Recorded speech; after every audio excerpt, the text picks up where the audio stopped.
here's the narrative that's coming out right now about the election. People on the left are saying that this is showing that, racism and white supremacy is more rampant than it is. And I think that is a ridiculous and lazy assessment of what's going on here. Mm-hmm. There's no way you believe America today is any more or less racist than it was in 2008 when they elected the first black president. Mm-hmm. And then they doubled down in 2012. Mm-hmm. Trumpism, what we are watching, Trumpism is the response to the liberalism that was kind of running rampant in culture, in media. Remember, Obama in 2008 was against gay marriage.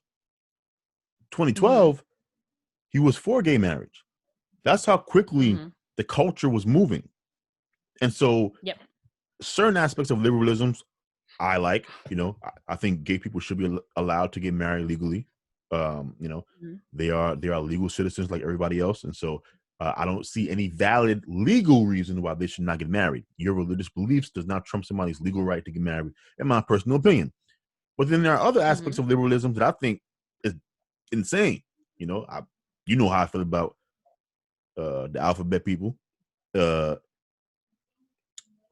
You know the alphabet people? You'll figure it out soon. You know how I feel about the 48 genders people, right? All these things, the alphabet people is the LGBTQ. I know how you feel. Wait, I don't think I do know how you feel about that. I'm just gonna throw out there that this is Jabia's stance and not mine. How do you feel? So how do you feel? Shannon loves all of this. She does. Yeah. She does. What is wrong with it? No, I don't. So here's my position on it. Like I said, I believe gay people should. I don't have any problem with gay people. I don't have any problem with people having the right to exist and doing what they want to do. I'm a conservative, ain't my business. My problem is when there is a detachment from reality. So I refuse to ever call any human being, any grown person, they or them. Oh, Jabia, you're like a boomer, Jabia. You belong in the boomer generation.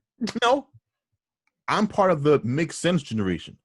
You know how arrogant it would be, Shannon, if I said, Shannon, from this day forth, I want you to refer to me as them. No, you are. What's your name? I mean, yes. What? No, I'm sorry. I would ask you, hey, what's your name? I will call you by your name. I will call you her. I will call you him. I'm not calling you them or they. And now they got these new things like X, this, and no. These people. Okay.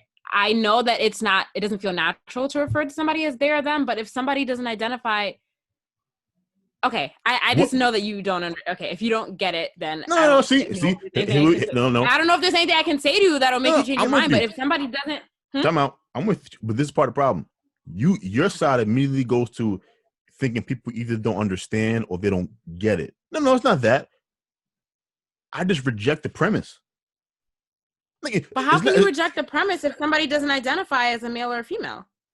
Shannon, you do know that we have mentally ill people in the country, right? Okay, what does that have to do with something? What does that have to do with anything? If someone says, hey, I have multiple personalities, Shannon, right?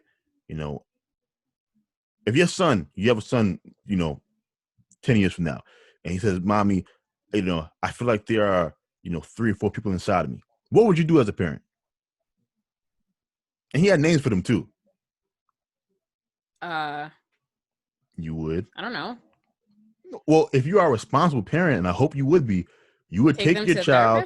Yeah, because there's a condition called this multi-personality disorder. Yeah. Mm-hmm. Yeah. I don't believe the science is done with what these people are dealing with, right? I'm talking about legit scientists who are afraid to do proper research. Deborah Soh is one of them. She's amazing. About whether or not what we're seeing with the 38 genders and this and that is a legit thing, or are we dealing with kind of like we dealt with before in the 70s and 80s when people had multiple personality disorders? And so Trumpism is the response to that rise of the left. If you got to if I'm describing Trumpism, it is masculinity, super masculinity, not being afraid to be masculine. What the left whenever they talk about masculinity, they're talking about toxic masculinity. Men are bad, men are trash, blah blah blah blah. And so you have the counter to that. You also have nationalism, which is America first, take care of Americans. We want to slow down the immigration, versus the left response of open the borders, let people in, blah blah blah blah. And so Trumpism was the response to liberalism in 2016 of a pretty significant section of the country. Now, Hillary still won the popular vote, and so more Americans were prepared to go in the direction of Hillary Clinton than Donald J. Trump. But look, we have an electoral college.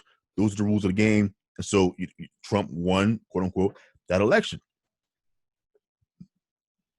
This election that we're seeing now, I believe Trump is going to lose. I don't see any path for him to win the presidency, but I believe Trumpism, Shannon, is here to stay.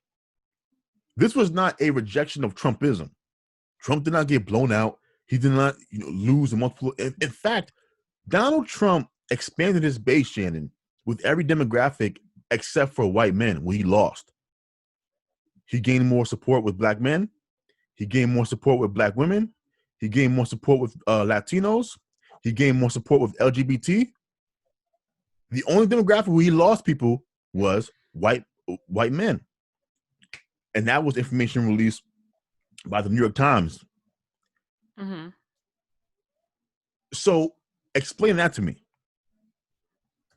I can't explain that to you because I don't understand it. So if I'm saying, if Donald Trump is the epitome of white male patriarchy, then how is he expanding his base with all of these demographics? Because that's how the devil works. Oh my God. That's the only explanation I have for you. You know what I'm saying? And that's my problem is I believe people, if you want to understand, because here's the thing, if Trump loses but Trumpism lives on, then you have a problem in 2024.